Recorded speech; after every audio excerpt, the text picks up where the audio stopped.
Our theme for the fall and then moving a little bit after the new year is faith in a fallen world. And for the last month or so, we've been talking about the world, and it's kind of in three sections. I got a little mini series on the world, and this is last week started the little series on Daniel that we're doing for 4 weeks. And basically, it's navigating a hostile culture. And then after the new year, I want to talk about just dealing with persecution. And not all persecution is physical. Persecution is when there are consequences for being a Christian, consequences for your faith out in the larger society. And we're certainly there and moving more in that direction all the time, and we'll get to that as well. And last week in Daniel, we talked about God's sovereignty and just how important it is to keep that in mind as things from a lot of people's perspective kind of go south, or when it looks like society is moving in directions that don't honor and glorify God. We have to remember that, regardless of who's in the White House, regardless of what's happening around us, God is still on his throne. And the remainder of the other three messages in Daniel are a little bit different. And again, they're more navigating a hostile culture. And so this morning, I kind of want to do an intro to that and talk about a general approach that I think it's important for us as believers to have. And then in the 2 subsequent weeks, kind of drill down into that more specifically about, how we are to act and specific, principles even pulling from the New Testament, et cetera, that we see exemplified and modeled in the life of Daniel. I want to begin by reading from an article I ran across in Salon magazine not too long ago about a woman it's autobiographical, named Ada Calhoun. And she writes, "It was a Sunday morning in my scruffy Brooklyn, New York neighborhood, and I was wearing a dress. Walking to the subway, I ran into a friend heading home from yoga class. She wore sweats and carried her mat over her shoulder. 'Where are you going so early all dressed up?' she asked, chuckling. 'To church?' We shared a laugh at the absurdity of a liberal New Yorker heading off to worship. The real joke, I really was. Why am I so paranoid? I'm not cheating on my husband, committing crimes, or doing drugs, but those are battles my cosmopolitan, progressive friends would understand. Many of them have come out as gay, as alcoholics, as artists in places where art was not valued. To them, my situation is far more sinister. I am the bane of their youth, the boogeyman of their politics, the very thing they left their small towns to escape. I am a Christian." We're hearing more and more stories like this. In fact, I was reading another story not long ago about a gay businessman bragging in his office. And he said that, 20 years ago, all the Christians were in power and the gays had to remain in the closet. And today, all of the gays have the power and the Christians have to remain in the closet. And everyone had a good laugh and a big chuckle over that. And I'm not even talking about like the whole gay thing. That's beside the point. What the point I'm trying to make is that as Christianity becomes more and more marginalized within our society, there is an increasing pressure for us to remain silent. And there is an increasing awkwardness of just trying to figure out how to relate to people given that we are Christian and what that means, because we know that what we are is not necessarily valued or appreciated.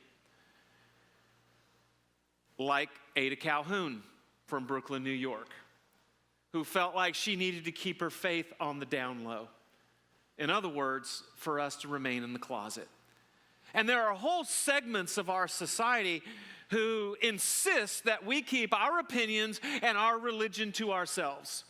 And there are many cultures and subcultures now within our society, and maybe we don't see it so much here in the buckle of the Bible Belt, although I would contest that we definitely see it here. Talk to your millennial children and people in high school and stuff like that. They will tell you. But there are whole cultures and subcultures within our society where if you come out as a Christian, it is met with reaction. Maybe even revulsion. Maybe even you are ostracized. Now, the struggle for us is that the Scripture does not give us the option of remaining silent. That we represent a king and a kingdom that is worth proclaiming. That we represent, life and hope for so many people. And so we really don't have that option. But how then do we relate, again, to a society and to a culture and to people who do not necessarily understand or appreciate what it is that we have to offer? And they don't want to understand or appreciate what it is that we have to offer. How do we relate to a world that flat out at times doesn't want to hear it and wants us to keep silent? Where the culture and the values are extremely different than the culture and the values that we hold dear as believers. Well, Daniel in the Old Testament found himself in this exact situation. And he navigated that culture beautifully. And so what I would like for us to do this morning is take a look at Daniel and the general approach that he took and how he related to people and how he related to the culture at large, because I think there are some very important lessons there that we can learn from him. And the first thing I think that it's very important for us to understand is that Daniel faced tremendous pressure, significant pressure to conform to the larger values within the society that he was in. And so, if you have your Bibles, I'm going to be in Daniel chapter 1. The verses we read last week, the first two, and then a little bit beyond that. In the 3rd year of the reign of Jehoiakim, king of Judah, Nebuchadnezzar, king of Babylon, came to Jerusalem and besieged it. And the Lord delivered Jehoiakim, king of Judah, into his hand, along with some of the articles from the temple of God. Those he carried off to the temple of his God in Babylonia and put in the treasure house of his God. And that's what we unpacked last week, and God's sovereignty, because if you remember, there's that passage there, that little phrase that we might miss, and the Lord delivered. So we know this was all part of God's plan, and that God was still sovereign and on his throne, regardless of how the folks in Judah and Jerusalem felt. We read on. Then the king ordered Ashpenaz, chief of his court officials, to bring some of the Israelites from the royal family and the nobility. Young men without any physical defect, handsome, showing aptitude for every kind of learning, well-informed, quick to understand, and qualified to serve in the king's palace. He was to teach them the language and literature of the Babylonians.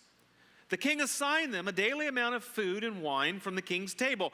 They were to be trained for 3 years, and after that, they were to enter the king's service.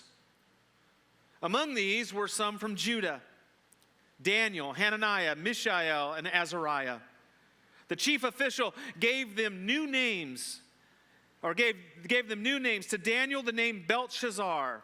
To Hananiah, Shadrach. To Mishael, Meshach. And to Azariah, Abednego. Now, there's a lot going on here if we're going to fully appreciate the pressure that Daniel and his friends were under to conform to the larger society. For starters, Nebuchadnezzar was no evil tyrant. He was actually very savvy and sophisticated. As the king of the known world, he decided and desired to consolidate all of the power in himself in Babylon at his capital. And to do this, he would take the most qualified and gifted and talented and intelligent young men from all of the conquered nations, and he would bring them to his capital in Babylon. And there he would educate and pamper them with the goal of winning their hearts and loyalty. And so the result would be that the gifted and most talented leaders in all of the world would serve him and contribute to his empire. It's a brilliant strategy. And Nebuchadnezzar genuinely felt like he was doing these young men a favor. He's taking them out of whatever backwater province they came from and giving them a life that they could never otherwise dream of. Babylon was the center of the world, politically, culturally, intellectually, and every other way you could imagine. It would be like, taking some bumpkin out of the smallest town in South Georgia that's never been 5 miles from where he was born and setting him up in a posh Fifth Avenue apartment in New York City. I mean, these young men couldn't help but be impressed. In fact, some of them were probably thinking, man, this is the best thing that's ever happened to me. Finally, someone gets it. Finally, someone appreciates and understands me for who I am. I mean, Nebuchadnezzar's strategy was compelling and nearly impossible to resist.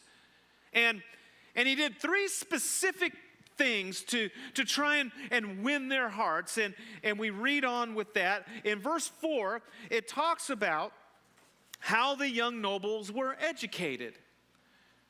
Now, Babylon was the finest university in the world. It was like the Harvard of its day, and there were no other Ivies. There were no other elite schools. Every place else was second tier. And there, students learned science and mathematics and history and astronomy, which back in that day contained a good amount of astrology and magic. Nebuchadnezzar was trying to win their minds. Then it says in verse 5 that they were assigned portions from the king's table. They ate the food the king ate. They drank the wine that the king drank. This is no small thing. Think lifestyles of the rich and famous. They ate the choicest food. They drank the choicest wine. They were honored and privileged above all others. They were given the good life. Nebuchadnezzar was trying to win their hearts. We read on. In verses 6 and 7, it tells how they were given new Babylonian names. And these were actually intended, and the spirit of it was that these names are a gift to you because they represent the very gods that we serve. And so Daniel's name, which means God is my judge, was changed to Belshazzar, which means he whom Bel favors. Bel was the primary Babylonian god. Hananiah means mercy of God. And his name was changed to Shadrach, which means under the command of Aku, the moon god. Mishael means who is like God. And Meshach means who is like Aku. Azariah means who God helps. Abednego means one who serves Nebo, the fire god. Nebuchadnezzar was trying to win their souls. And think about it. This is nearly impossible for these young men to resist. You are a young, gifted, attractive, intelligent young noble, and you're swept up away from, again, whatever backwoods town that you grew up in, and you are brought to the capital of the world. And you are given this great apartment, and you are educated and privileged and honored above all others and pampered. I mean, you're probably thinking to yourself, man, this is the best thing that ever happened to me. I mean, the world is at your fingertips. You can absolutely have it all. Except for one thing. You have to leave your old life behind. All of it. including your faith. Maybe even especially your faith, because to bring that up now, given everything that's happened to you, would be an insult to the King who has done so much to you and so much for you. But isn't that the way the world works? It offers that transaction all the time. It always has, always will. Especially today, and especially in our culture. We live in a world basically that says, yeah, you can have it all. You can eat, drink, and be merry. You can indulge in whatever pleasure you want to indulge in as long as it's between consenting adults. You can pursue whatever ideas and ideologies and belief systems you want. It's all good. They're all the same as long as you don't push your opinions on someone else.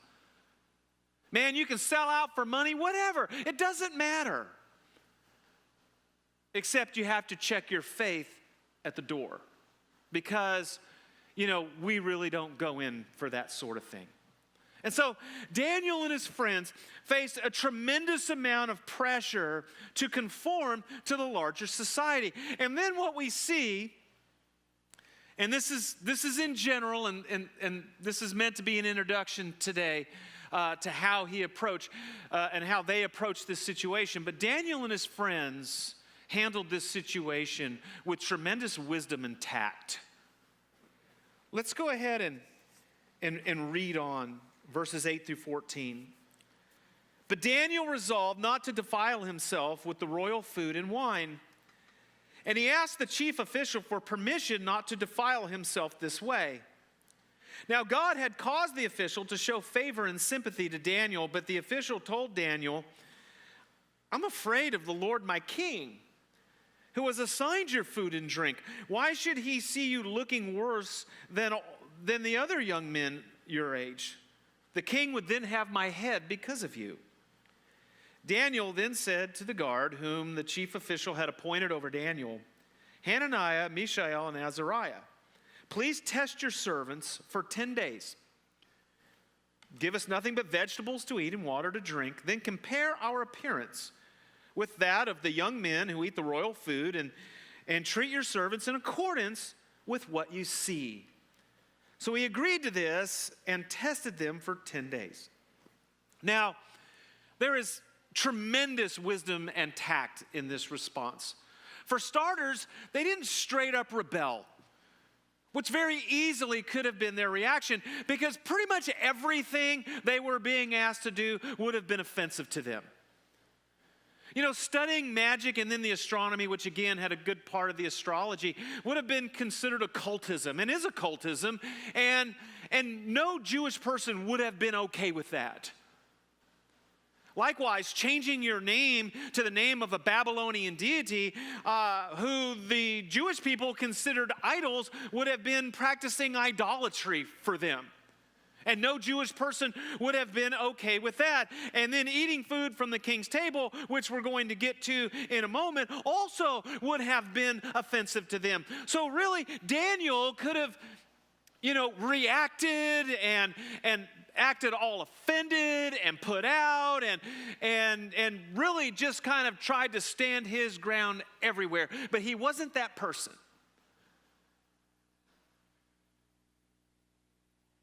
And I think in Daniel's mind, that making a big deal over all of these things and being a jerk over all of these things that he found offensive would really accomplish nothing, but at the same time would have alienated him with everyone and probably even have gotten him killed. And so what they did was they chose their battles. It's the second way that they demonstrated wisdom and tact. They chose not to defile themselves with the food and the wine from the king's table. And there's actually some theories on this, why they may have found this so offensive. For starters, no doubt, some of the food on the king's table had been sacrificed to idols, because that's what they did back in those days. And then they would eat the choicest of that food, and it would find its way to the king's table. Some of the food, no doubt, contained pork, which would again have been offensive to a Jewish person. But I'm actually not buying either one of those explanations, because certainly not all the food at the king's table was sacrificed to idols. It would have been logistically impossible, because the king's table actually, as we see in this text, was very large and fed a large number of people, and it just would not have been expedient to do that.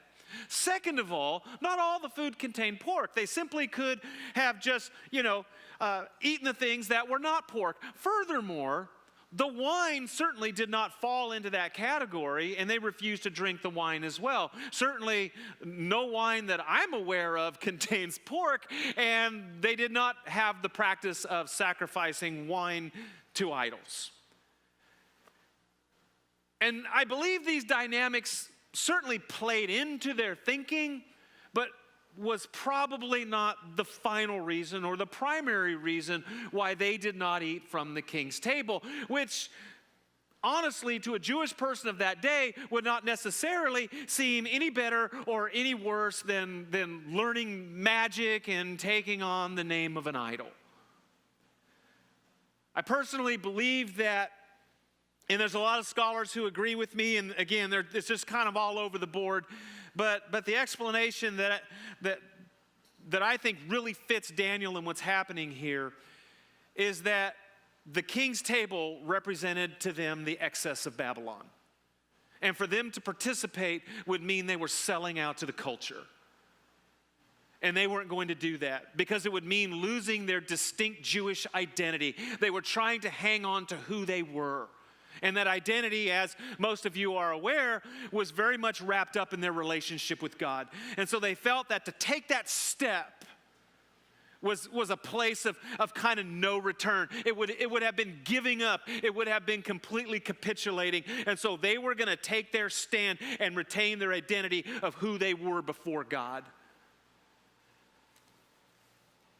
The final way that, at least in this part of the text, that I want to talk about, that they demonstrated wisdom and tact, is that Daniel and his friends knew they had an obligation to take a stand somewhere. They knew that they had to express who they were somehow. And what they did is they chose a way, they chose a method they felt would bring glory and honor to God. Maybe even the most glory and the most honor to God. Because in going along with some of the other things that they had to go along with, things that they could not change, I think that Daniel felt like, this isn't going to accomplish anything. Making a big deal over the name isn't going to accomplish anything. Making a big deal over, what I have to learn would have just been viewed as rebellious and would have just got them in trouble.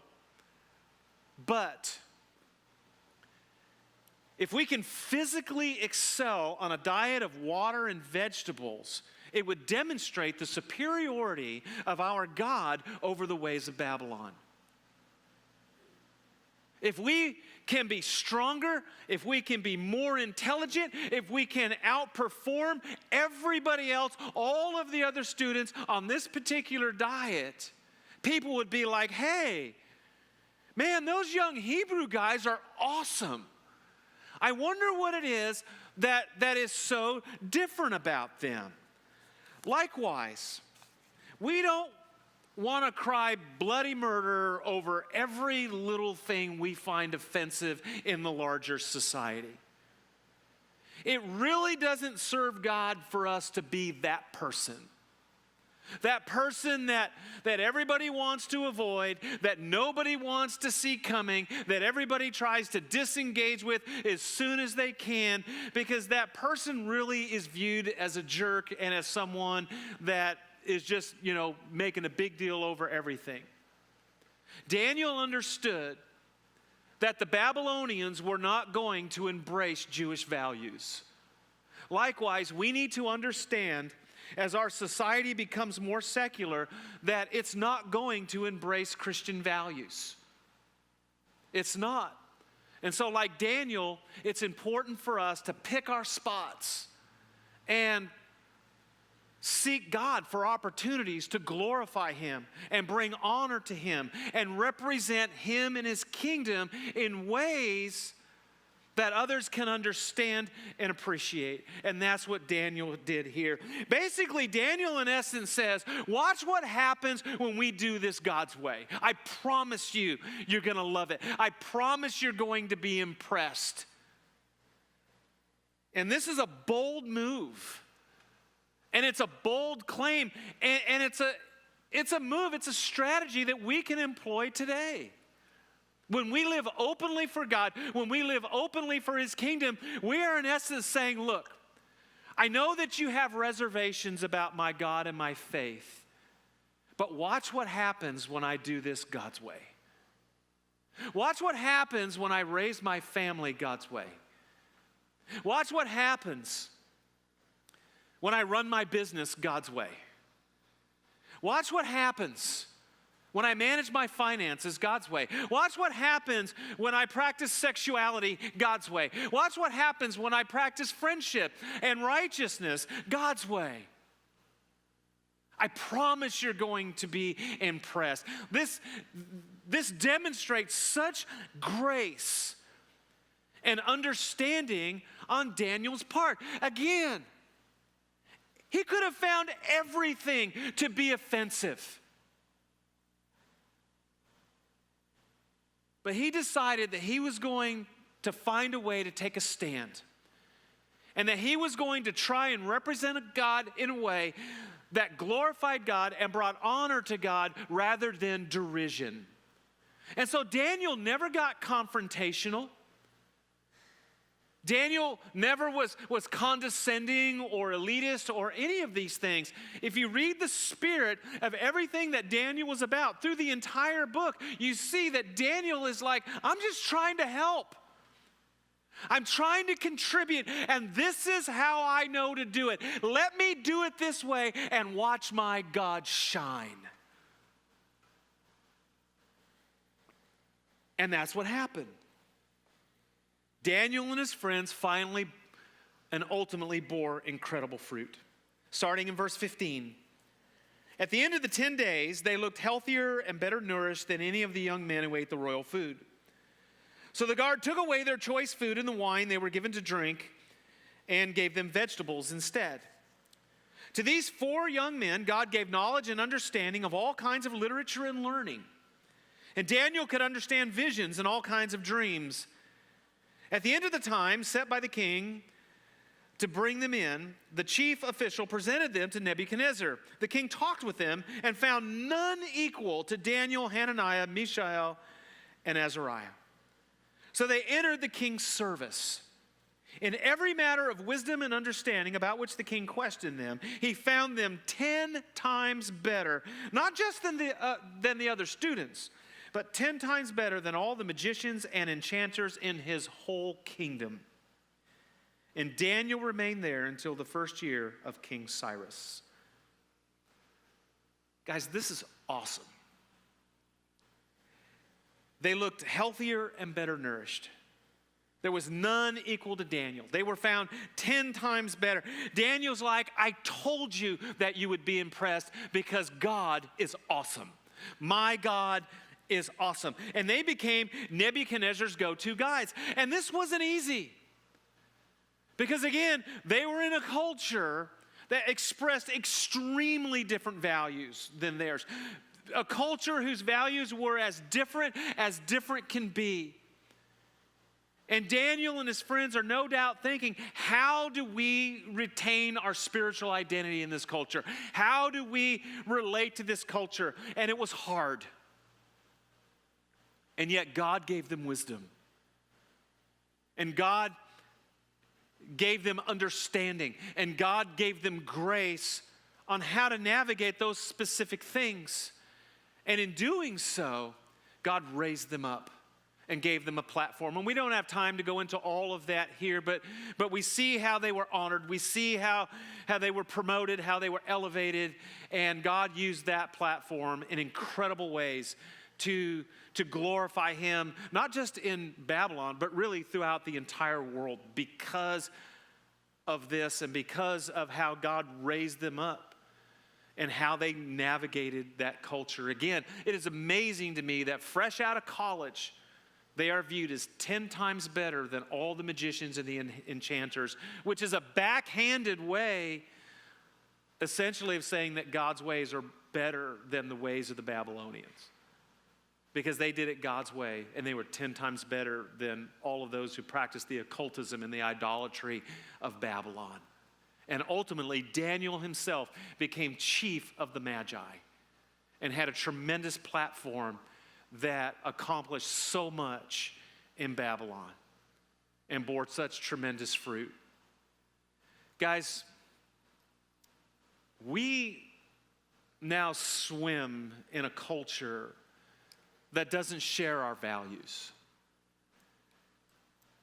We exist in a culture where their beliefs are very, very different from ours on a number of issues and on a number of things. And Christianity and Christians in many cultures and subcultures and groups within our society is seen as the enemy of what is progressive and what is good and what is right.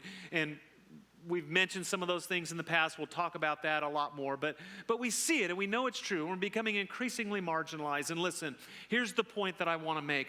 Being a closet Christian isn't the answer. And neither is being a jerk.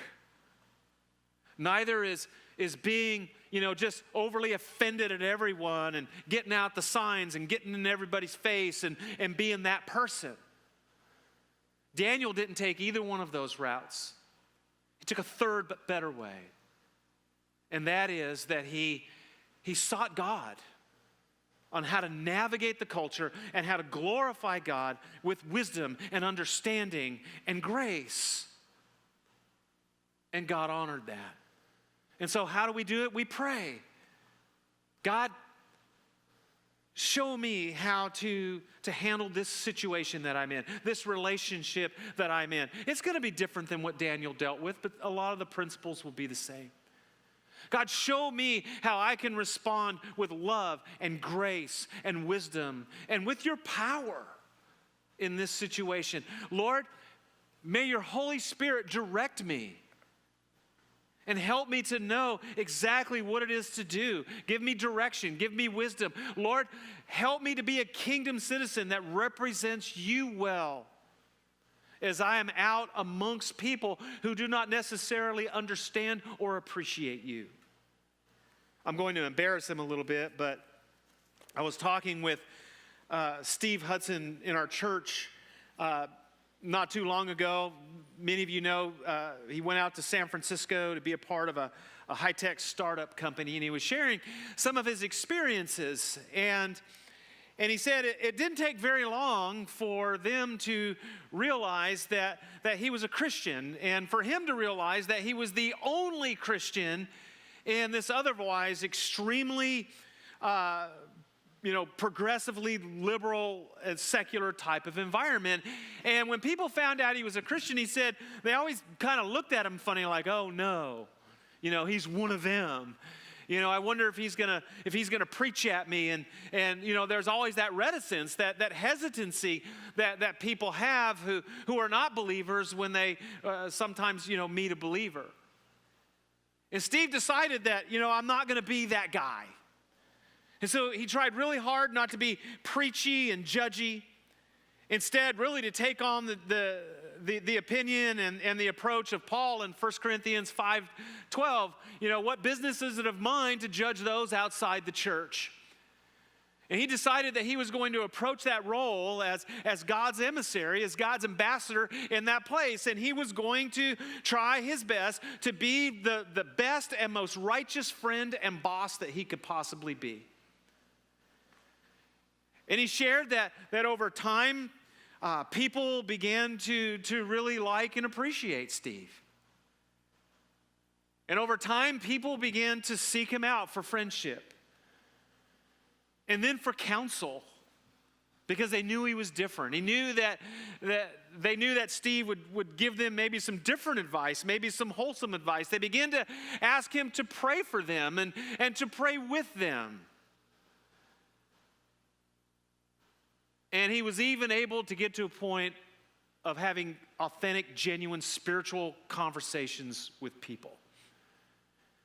And God was able to use Steve in that place to impact and influence a lot of lives in an environment which is really one of the last places that you would expect it.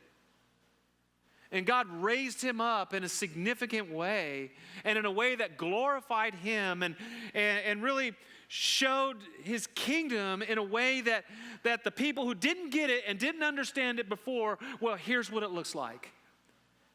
And here's a picture of what God is all about, and it's not what you think. And it brought glory to God. And it happened because Steve probably intuitively understood the principles of how Daniel approached that culture. He wasn't a closet Christian. He didn't keep it to himself.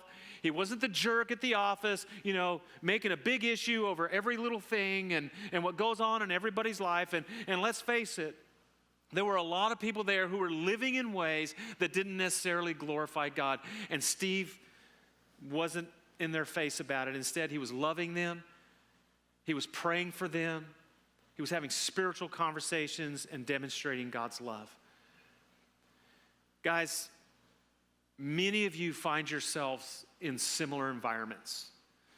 Places where God is not honored, where the things that we appreciate, the things that we value, the things that we believe are not honored. In fact, they may even be ridiculed. They may even be a source of scorn and derision in some of the environments that are, and cultures and subcultures that are in our society today. And I think if we're going to bear fruit, and if God is going to be glorified in us and through us in those environments, that it's important that we don't be a closet Christian. It's important that we're just not in everybody's face being a jerk about everything. It's important that we go into those environments seeking God, saying, God, how can I glorify you? What is it that you and your Spirit are leading me to do to bring you glory and honor in this situation? Ask for him to direct you. Ask for him to guide you. And stay true to that. And let God shine through you. Do it his way, kind of like Daniel.